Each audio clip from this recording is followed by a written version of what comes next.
I think something similar will happen with, I would say, India, and we have a couple of others. But I have to tell you, for the most part, I'm very happy with the letters.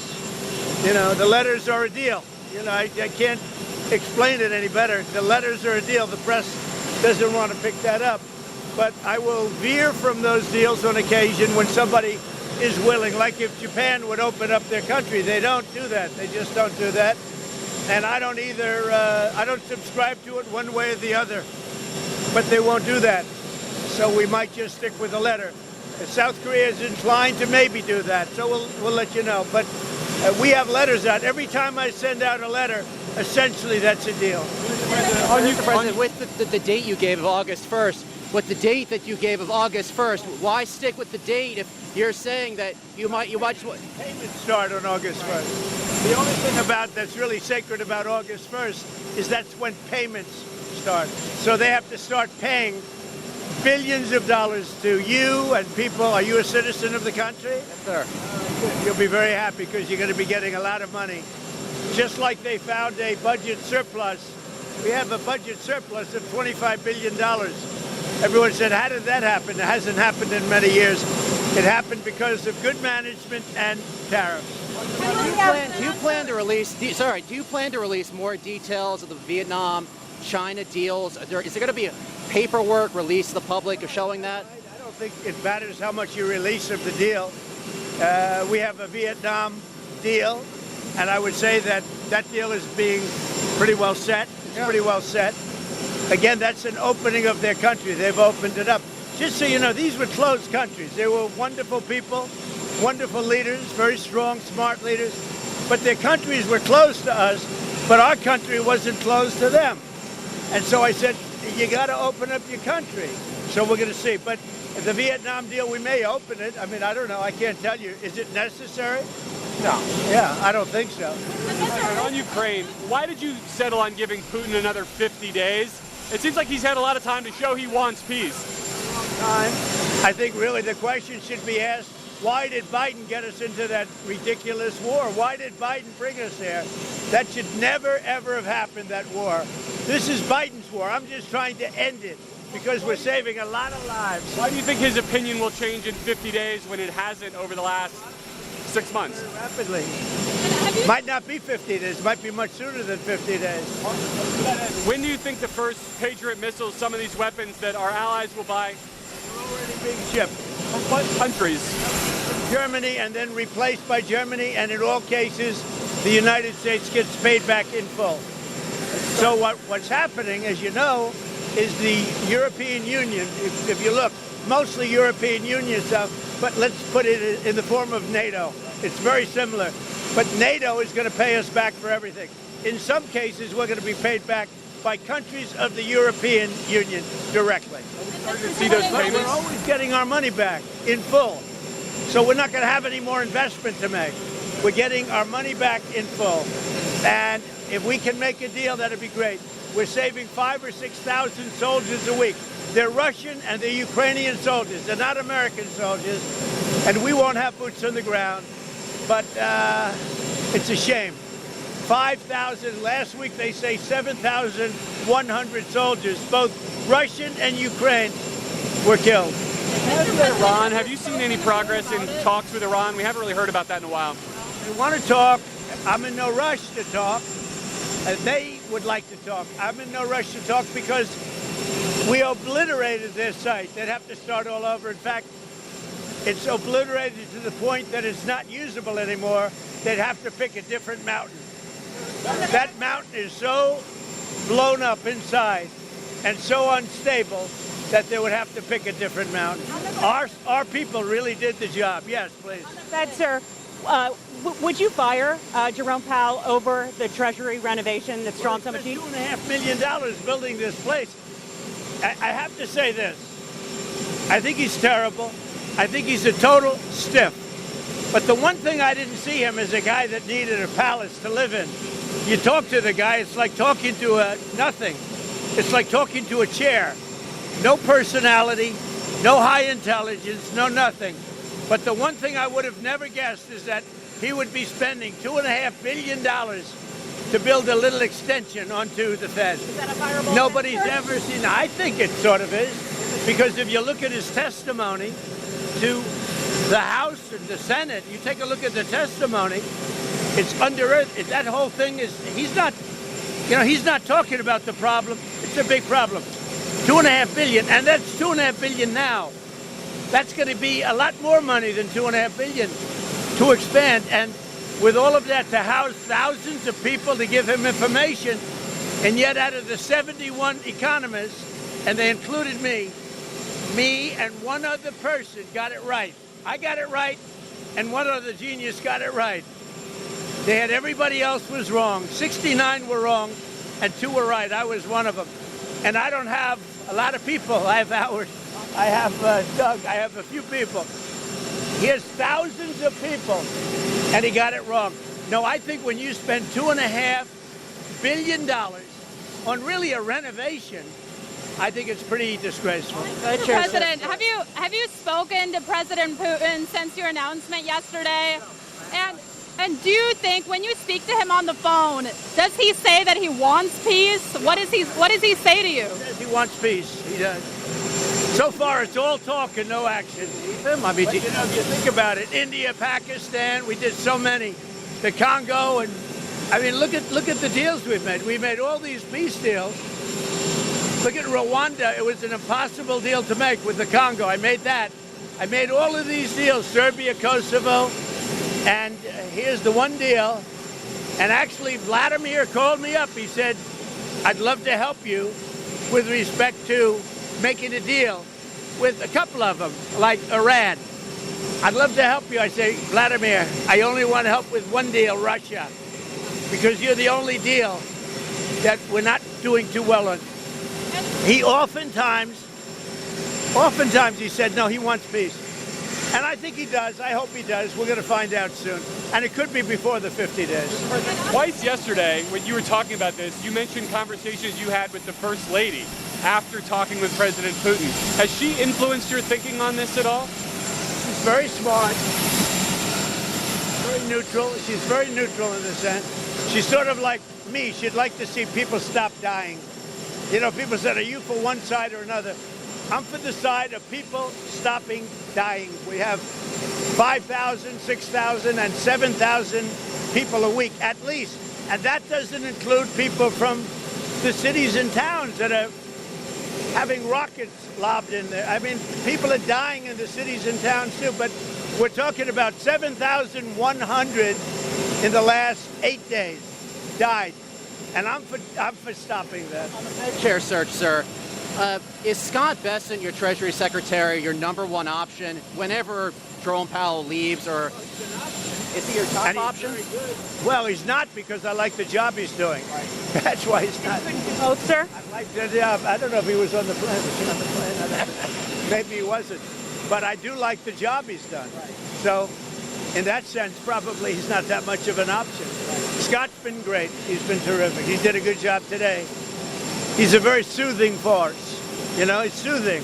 All right. Will we see the Question on pharmaceuticals? AI. I'm sorry. Pharmaceuticals will be tariffed probably at the end of the month. And we're going to start off with a low tariff and give the pharmaceutical companies a year or so to build. And then we're going to make it a very high tariff, because we got to move them in. Look, there's two ways you do it. You make money or you have them move here so they don't have to pay the tariff. Those are the two ways. The pharmaceutical companies are moving back to America where they should be. Semiconductor, sir? Is that in the same timeline? The semiconductor tariffs? Similar. Actually less complicated, but similar. Semiconductors and chips. I know you've urged people to move on, but I'm curious, why do you think your supporters in particular have been so interested in the Epstein story and so upset about how it's been handled? Why do you think that is? Why they would be so interested? He's dead for a long time. He was never a big factor in terms of life. I don't understand what the interest or what the fascination is. I really don't. And the credible information's been given. Don't forget, we went through years of the Mueller witch hunt and all of the different things, the Steele dossier, which was all fake. All that information was fake. But I don't understand why the Jeffrey Epstein case would be of interest to anybody. It's pretty boring stuff. It's sordid, but it's boring. And I don't understand why it keeps going. I think, well, really only pretty bad people, including fake news, want to keep something like that going. But credible information, let them give it. Anything that's credible, I would say let them have it. Mr. President, a question on AI. How do you want Americans to think about it? Are you concerned about job loss or privacy, or do you think this is the new technology? It's interesting because we need jobs. We need a lot of people to work. You know, we're going to be building very shortly hundreds of factories, including AI.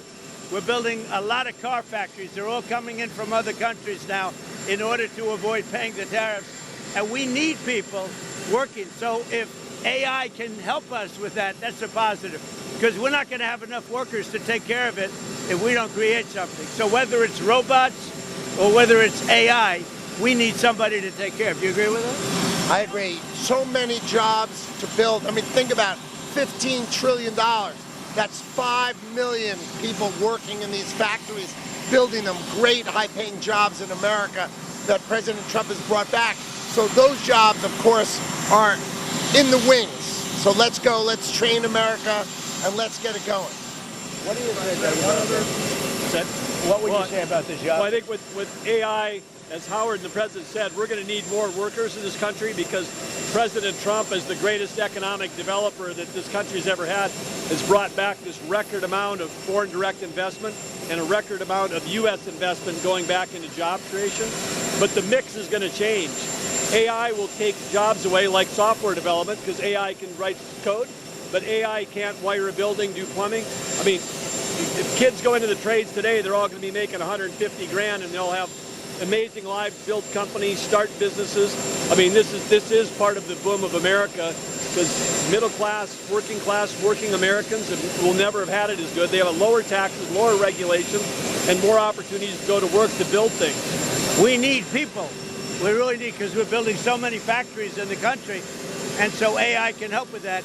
But what also is going to help are going to be robots. You know, the robots, I think, are going to be a big deal, and that's going to help also. Sanctions, sir, on the secondary tariffs. Are you concerned that secondary tariffs on buyers of Russian oil will hurt American consumers, higher gasoline prices? I think that whole thing is going to go away eventually. It should have gone away. And Putin does say, oh, I want peace, I want peace. But so far, he hasn't lived up to that. So I think it's going to go away. But we're going to find out soon. We're going to find out soon. Can you give us more details on the sanctions? Is it 100% sanctions on Russia, or? They're very biting. They're very significant. And they're going to be very bad for the countries involved. I mean, they'll be very, very powerful and very bad for the countries involved. And I hope we don't have to pull that string. And maybe we won't. We'll see. Got to end. Got to stop the killing. Mr. President, were you frustrated today that the House wasn't able to move on that crypto legislation? Oh, you know, the interesting thing is the 12 votes were votes where they wanted it to be stronger in terms of crypto people. I figured, oh, wow, that's sort of interesting, because I was focused really on today's meeting, not that. But the interesting is the votes, those negative votes, were because they wanted it to be, and the safeguards, they wanted it to be stronger for people with Bitcoin or crypto. They wanted more strength, which is interesting. What do you want to refine in the UK trade deal? We have a little to discuss, but the deal is really very well done. But I'll meet with the Prime Minister. We have a good relationship, and I think it's going to be, and it'll be very shortly, and it'll be probably in Aberdeen, Scotland. At the event, which state besides Texas would you like Republicans to gerrymander? Which state besides Texas would you like Republicans to redraw the congressional lines? 4 of them. I'll let you figure that one out, but we have about 4 of them. In 3 cases, it's 1, and in 1 case, it's 2 or 3. Which states And though? Texas would be 5. Are you concerned California will turn around and do the same thing, Republicans? In California, you never know what's going to happen, but we've done pretty well in the courts in California, as you see. We're batting about 1,000, ultimately. We start off a little slow, and then we get a lot of hits. Mr. President, you said today at the event in Pittsburgh that if it wasn't for Mr. Lutnick, Mr. Besson, who want to do more deals, that you would basically just go with the letters. You've said that a few different times. I just want to clarify. Do you just want to go with the tariffs and move on? They would like to make deals more than me. Okay. But they would like to make deals more than me. I'm not saying they're wrong. I'm just saying, in my opinion, he and Scott and maybe even Doug to a certain extent, you're more like me, I think. But they would like to make deals more than me. I'm very happy with the deals the way they are. Those are very, right? Those are very simple deals. It's whatever the percentage is.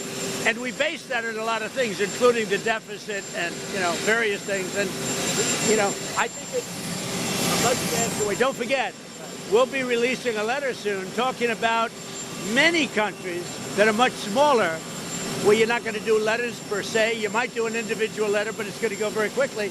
And the number will also be less. Which countries are those? These are countries that are, many of them, like 200 countries. You understand? Caribbean countries, African countries. You have a huge amount of countries that are small, and the president's just going to deal with them sort of the way he thinks is the right way to deal with them. We'll probably set one tariff for all of them.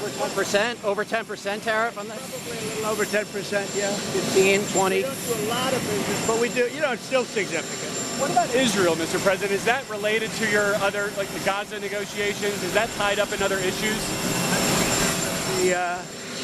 Israel's going to be fine. We had a great victory with Israel. That was a great, great victory. What we did with the B-2 bombers and all of that. And I never thought of it, but so many people are thanking me. They say no president had the guts to do it because, this has been going on for 25 years. In fact, when the pilots came to the Oval Office, they said, "Sir, we and our predecessors have been working on this attack for 25 years. Have a good time, everybody. Thank you. Thank you very much.